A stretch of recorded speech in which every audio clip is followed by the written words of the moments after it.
Sir యాక్చువల్‌గా degree, BTech పిల్లలు కొత్తగా అయిపోయిన తర్వాత నేను యూపీఎస్‌సికి ప్రిపేర్ అవ్వాలనుకుంటారు. కాపోతే వాళ్ళు చాలా కన్‌ఫ్యూజన్స్ ఉంటాయి సార్. అసలు ఆ కన్‌ఫ్యూజన్స్ నుంచి మైండ్‌లోంచి ఎళ్ళిపోయి వాళ్ళు ప్రిపరేషన్ ప్రారంభించాలంటే ఎలా? ముందుగా మనకి యూపీఎస్‌సి అనేటువంటి ఎగ్జామ్ ఏదైతే ఉందో, దాని యొక్క ప్యాటర్న్ ఎలా ఉంటుందో తెలుసుకోవాలి. సో, దానికి ప్యాటర్న్ తెలుసుకోవాలి అంటే నోటిఫికేషన్ చూడొచ్చు. లేదు అంటే దాని యొక్క ప్యాటర్న్ ఎలా ఉంటుంది అంటే, సో, ముందుగా నోటిఫికేషన్ ఇష్యూ చేస్తారు. మనకి ఎగ్జామ్‌కి అప్లై చేసుకుంటాం. అప్లై చేసుకున్న తర్వాత ప్రిలిమ్స్ ఎగ్జామ్‌కి మనం అటెండ్ అవ్వాల్సి ఉంటుంది.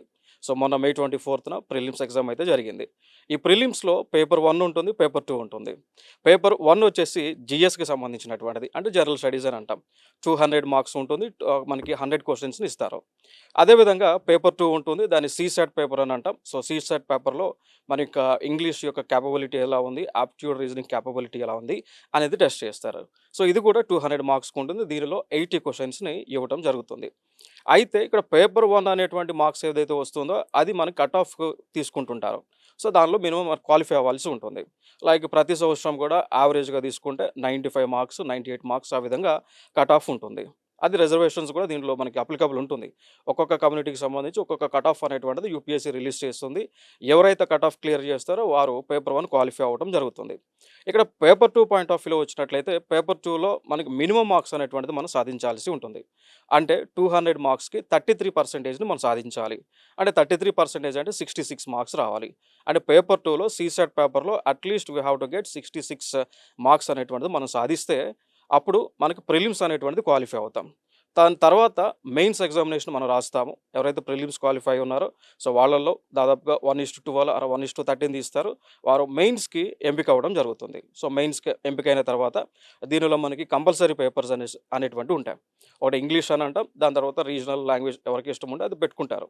సో, మనం తెలుగు స్టూడెంట్స్ కాబట్టి తెలుగు లాంగ్వేజ్‌ని మనం చూజ్ చేసుకుంటాం. అది క్వాలిఫైయింగ్ పేపర్స్. ఇక దాని తర్వాత ఎస్సే పేపర్ అనేటువంటిది ఉంటుంది. ఇక దాని తర్వాత జీఎస్ పేపర్ 1, 2, 3, 4 దాని తర్వాత ఆప్షనల్ పేపర్స్ 2 సబ్జెక్ట్స్ మనం రాయాల్సి ఉంటుంది. అంటే సబ్జెక్ట్ ఒకటే దానిలో పేపర్ 1, పేపర్ 2 ఉంటుంది. లైక్ ఇప్పుడు ఫర్ ఎగ్జాంపుల్ ఇండియన్ జియోగ్రఫీ మనం అలా లైక్ జియోగ్రఫీ ఆప్షనల్‌గా మనం గనక తీసుకుంటే గనక దానిలో పేపర్ 1 వచ్చేసి ఫిజికల్ జియోగ్రఫీకి సంబంధించి, హ్యూమన్ జియోగ్రఫీకి సంబంధించి ఉంటుంది. పేపర్ 2 అంతా కూడా ఇండియన్ జియోగ్రఫీకి సంబంధించి ఉంటుంది. ఇక దాని తర్వాత మనకి మెయిన్స్ కట్ ఆఫ్ రీచ్ అయ్యి క్వాలిఫై అయితే ఇంటర్వ్యూకి మనం పిలుస్తూ ఉంటారు.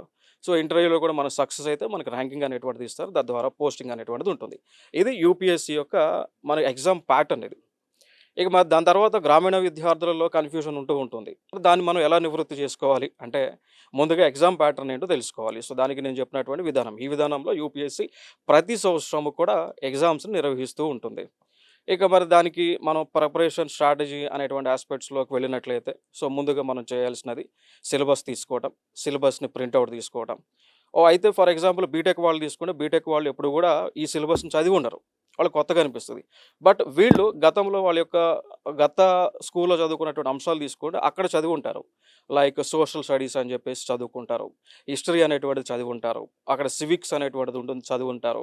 సో, అదే సిలబస్ అంతా మనకి యూపీఎస్‌సిలో రావటం జరుగుతుంది. అంటే మీరు స్కూల్ లెవెల్‌లోనే అదంతా కూడా చదువుకొనుంటారు. బట్ ఇక్కడ ఆ స్కూల్‌లో చదువుకున్నది, ఇక్కడ యూపీఎస్‌సిలో మనం నేర్చుకునేది ఏంటి అంటే డిఫరెన్స్ ఉంటుంది. అంటే ఇంచుమించు సిలబస్ ఒకటైనప్పటికీ కూడా యూపీఎస్‌సిలో ప్రతిదానికి కూడా మనం ఎనలైటికల్ ఓరియంటేషన్‌లో నేర్చుకోవాల్సి ఉంటుంది.